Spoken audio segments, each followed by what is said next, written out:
2020년 11월 2일 충칭의 한 아파트 15층에서 2살, 1살이던 남매가 추락하여 사망해 중국을 안타까움에 빠뜨린 사건이 발생하게 되는데, 당시 아버지 장보의 울부짖는 모습이 생방송으로 전해지면서 많은 이들의 눈시울을 젖게 했다.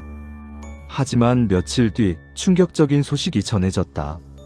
어린 두 남매가 살해를 당했고 피의자가 다름 아닌 아버지 장보와 여자친구 예청천이라는 소식이었다. 범행이 알려지자 재조명된 사실은 이혼 전부터 인플루언서였던 예청천과 이미 바람을 피우고 있었고, 그걸 알게 된 전 부인 진 씨와 2020년 2월 이혼하게 된다.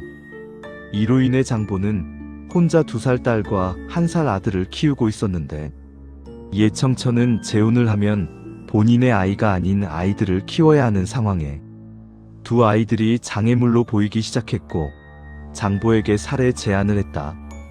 처음엔 거절하다가 예청천의 거듭된 설득에 그녀가 헤어지자 할까 두려워 그녀를 기쁘게 해주기 위해 실행하게 된다. 11월 2일 범행 당일 친할머니에게 시장을 가달라고 부탁했다. 그 후 안방에서 놀고 있던 아이들의 다리를 잡고 베란다로 이동해 15층 창밖으로 떨어뜨렸다. 장보는 바로 구급차를 불렀지만 아이들은 이미 숨진 뒤였다고 한다. 너무나 도덕을 넘어선 잔인한 수법에 수사진들은 경악하고 말았다. 이들의 범행은 장보의 그 울부짖는 생방송을 보고 전 부인인 진 씨가 아버지 장보를 의심하기 시작했고 재수사를 요청했다고 한다. 장보는 평소에 별로 두 아이들에게 관심이 없었으며 친할머니가 장을 보러 외출했을 때 시간이었고 아이들이 어려서 베란다로 가는 문을 열 수도 난간을 오를 수도 없기 때문이다. 2021년 12월 28일 1심 재판부는 둘에게 사형을 선고했다. 하지만 형이 과하다며 항소했고 그들의 뻔뻔한 태도에 재판부는 사회적인 영향에 매우 나쁘다고 지적.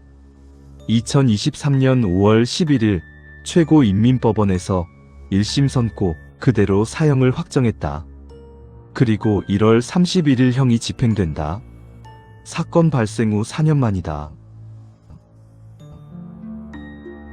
여러분의 좋아요와 구독은 달한계에게 많은 힘이 됩니다.